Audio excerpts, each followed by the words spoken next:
Hello again, everybody, and welcome to a new week of You Bet CaneSport with Lee Sterling, our regular look at the Miami Hurricanes from the betting perspective. I'm Gary Furman, the publisher of CaneSport.com, joined by Lee Sterling himself of Paramount Sports, your ultimate headquarters if you want to make money, not just during football season, really during any season around the year.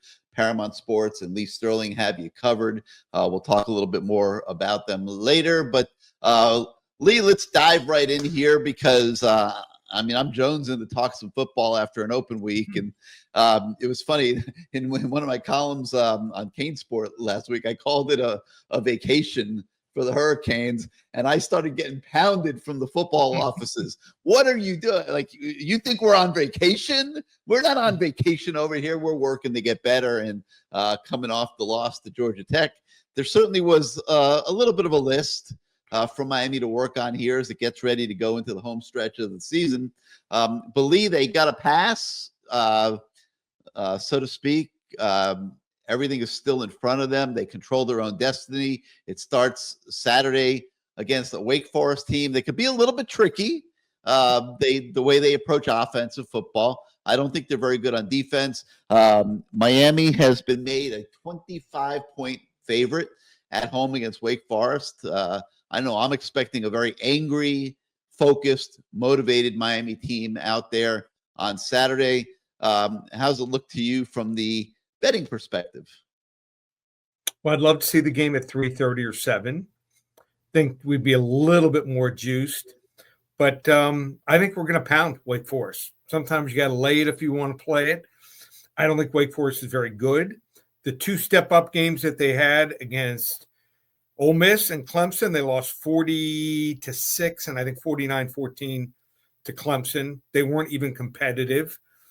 They just have, outside of those games, they haven't played many good teams. The only team I would say it's somewhat respectable that they beat is North Carolina State, and that was before they had, I believe, the quarterback change. So I think North Carolina State's actually a better team right now. So they're playing that true freshman, Bailey, used to play at Chaminade, Madonna. Yeah. So I just think that Hank Bachmeier, their quarterback now, is not a good fit for their offense. I mean, whereas before they had a couple quarterbacks, that knew how to run it. You were so, you were guessing whether it was a run or a pass. They were that good. Sometimes the cameramen were full. Hartman was their quarterback, if you remember, for a few years. He then moved on last year and finished up his career at Notre Dame. He was perfect for that system. Hank Bachmeier is not. He does not have the sophistication riding the running back all the way back and into the hole and fooling, I think, decent teams and linebackers. And then he's also not an accomplished passer. He's all over the place. There's a reason why he started at Boise State, got beaten out, moved to Louisiana Tech, and I believe got beaten out there too. And then he arrives at Wake Forest. Maybe they don't have a whole lot of NIL money. Maybe, they offered him, just free schooling, and that was it, enough to get him. So I like Miami big. The line's 25. I think Miami's going to pound them here, 48-14, and I think the defense is going to rebound. At one point in the season, to start the season, I think we look pretty good. Not getting much pressure on the quarterback. Obviously, first part of the game, Georgia Tech game, the keys that our linebackers were reading were just horrible. They were reacting instead of reading first, and that led to a lot of big gains. And I think they should be able to fix most of these things. Are we going to be a top defense? No.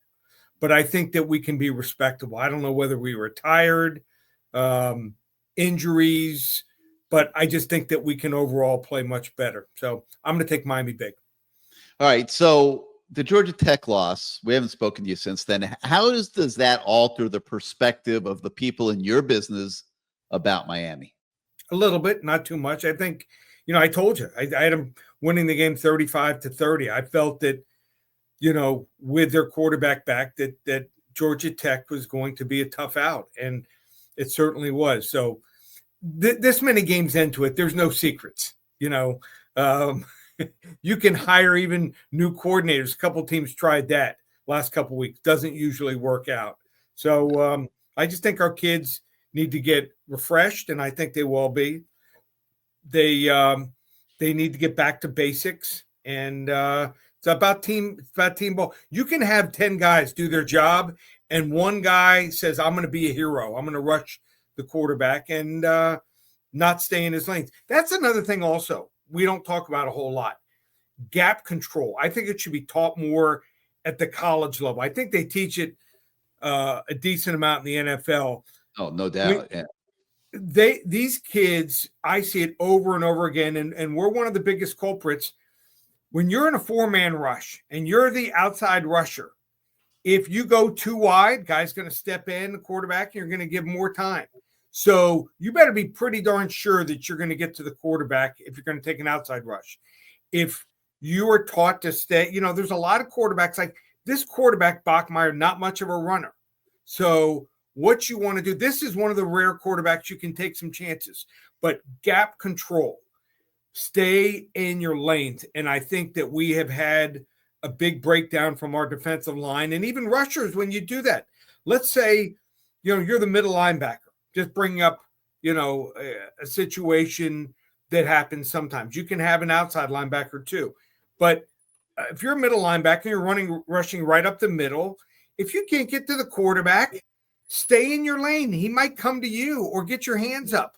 So that to me is you see it in the NFL, guys knocking down passes and trying to alter quarterbacks or their throwing lane. That's very important. And I think our guys have lost sight of it. And maybe when we weren't teaching it well enough, but that needs to be something that needs to be a focus on top of the linebackers reacting before they're reading. So let's see if we see improvement in those two areas. All right. So we'll talk obviously a lot about Syracuse next week, but I did take note that they went out to Cal. Yeah. And they beat Cal on the road last weekend.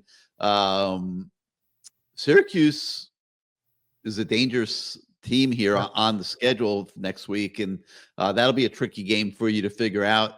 They don't really have odds for likelihood at this point to make the college football playoff. Miami would need to beat obviously Wake Forest, Syracuse, and then SMU to get to the playoff. If Lee Sterling was going to put odds on that happening, where would you set the line about right now? About 40% that'll happen. We'll be a favorite in this game, and I think we'll be a favorite also against Syracuse, probably close to a touchdown, probably around a touchdown, give or take a point either way. And then SMU is good, but they can be beaten. I mean, they're playing at a pretty high level. What 5-6 starters from there? Yeah. Guys that are starring for them. Charles Smith's a 1,000-yard rusher. Unbelievable. Yeah. No, I mean, he's a good player, but he wouldn't have played much this year. He would have been the third back. He would not have been playing ahead of Fletcher and Damian Martinez. No. Could have used him probably on special teams. The kind of guy that the transfer portal was made for, quite frankly. Good player. Good player. We could have used him on special teams, Gary. Yeah, no doubt. 100%. But so you say, when you say 40%, that's not really good. Well, you got to win 3 games, Gary. Yeah. We're going to win this game. I'm almost sure. If we don't, I mean, I'll be shocked. We'll be a touchdown favorite, and then you got to beat SMU at a neutral site where we'll be a favorite also. But so overall, I mean, should we win each game? Absolutely. But you got to win 3 of them. And the last 2 will probably be, very competitive. Yeah. Interesting, man. It's the Canes have no margin for error anymore after Georgia Tech. If they lose another game, they'll be just going to like the Peach Bowl or something. So we'll see. Yeah. We'll see what happens. All right, let's talk about let's talk first about the Heisman Trophy race, because there are odds on that. Right. And Cam Ward's been dropping in them. Travis Hunter is the favorite. I don't have the odds in front of me, but your thoughts on the Heisman race and so how Travis Hunter is the favorite, and then Ashton Genty is the second favorite. They've been playing extremely well. Colorado's come out of nowhere. They're 8-10. They've won, I think, their last 4 or 5 games. If they win out and they go to the conference championship game, I expect Travis Hunter to get it.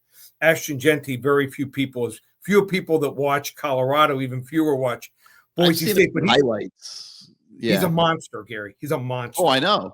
But you only see a few highlights. You don't really see him very much.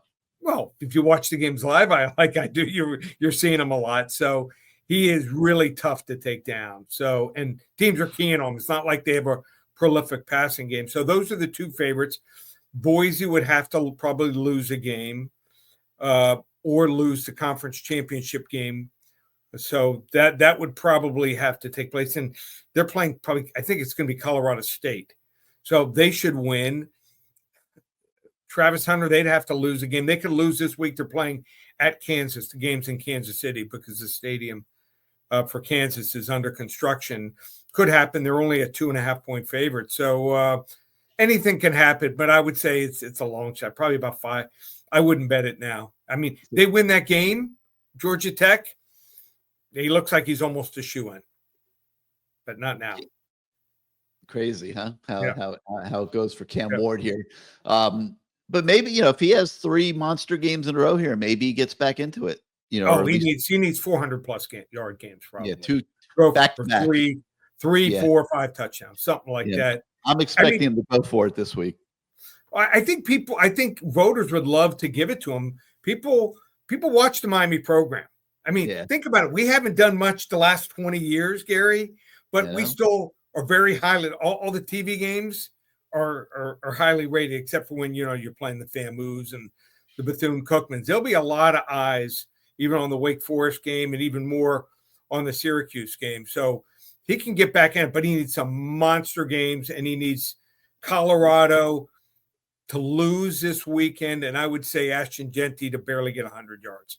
Yeah, I don't know what the over-under will be on Cam Ward's yards this week, but the over might be a good bet. Right. I got to think Cam Ward's going to be going for it big time this week. Yeah. All right, a couple other games I wanted to ask you about. The first one, Ohio State and Indiana. Now, Indiana is, the surprise team in college football this year. I just don't know, Lee. I have a hard time believing that they're this good.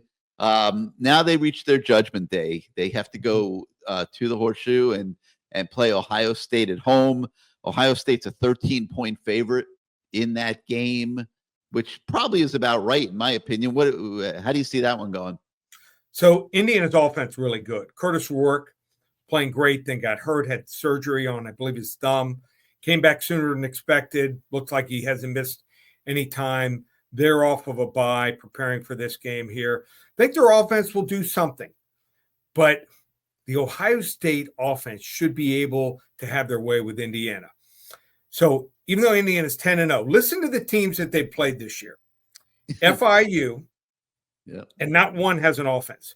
Western Illinois, UCLA when they were garbage. Charlotte, already fired their coach. Maryland, not much there, turnover prone. Northwestern, can't get out of their own way. Nebraska, terrible, already fired the offensive coordinator. Washington, they got to face at home. Washington was awful that day. Michigan State, Michigan. You ready for this? The highest ranked offense is Maryland at 44. Washington, second highest at 58.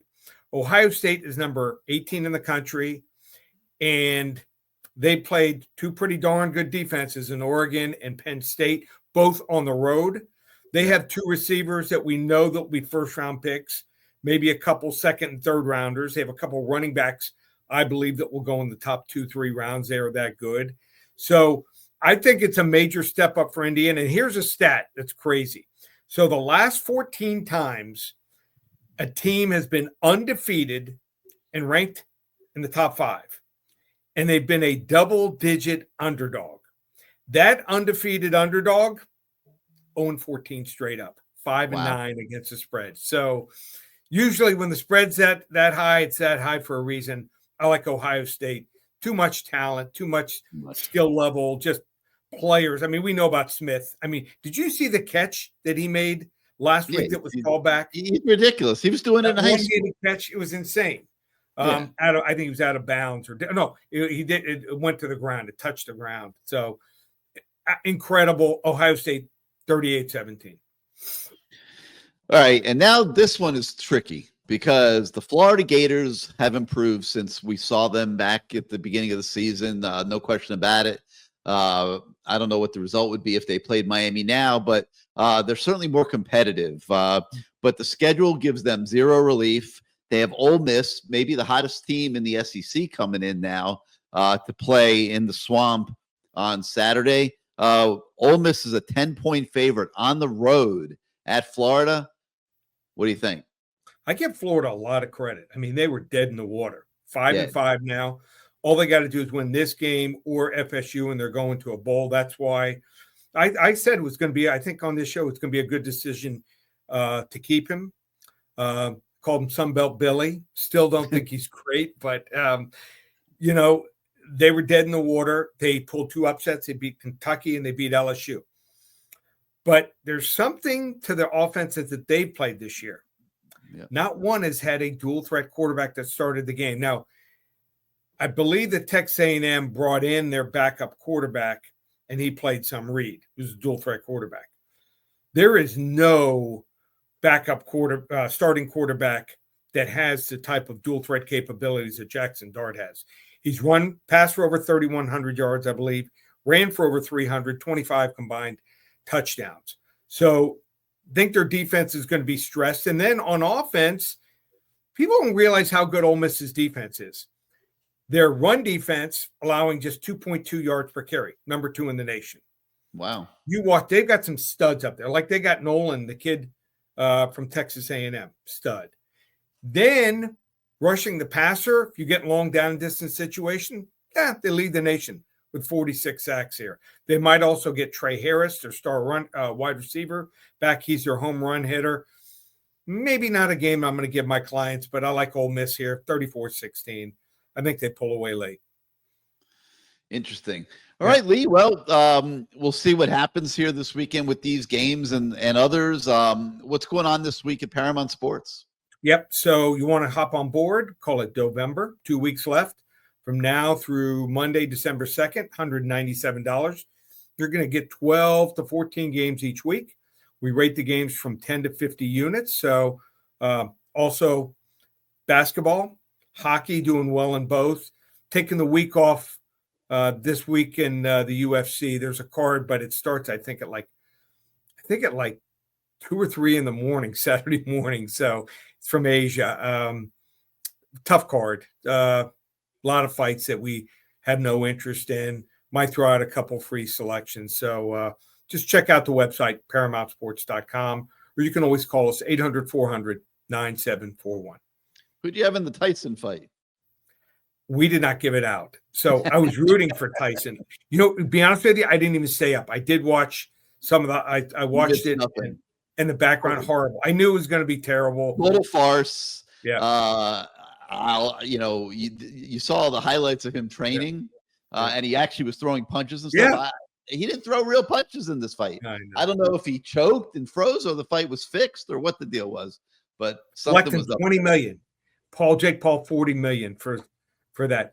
I'd never paid for any of those, and I planned on staying up, but I had a game that night. I watched it, and I was ready to stay up and just fell asleep, and then watched it the next day in the background as I was doing some work, and I'm like, thank you. Know what? I didn't waste my time watching it. So I have Netflix. I would have been really pissed if I had paid for that. But did you? Was your signal good? No, I had the same problems for a while, but then they got it fixed. They got the NFL coming up. I think Christmas Day they have a doubleheader. They better fix it by Christmas Day. No doubt. Yeah. All right. Well, we thank you guys for joining us again for You Bet CaneSport with Lee Sterling. For Lee, I'm Gary. We'll see you next week, everybody.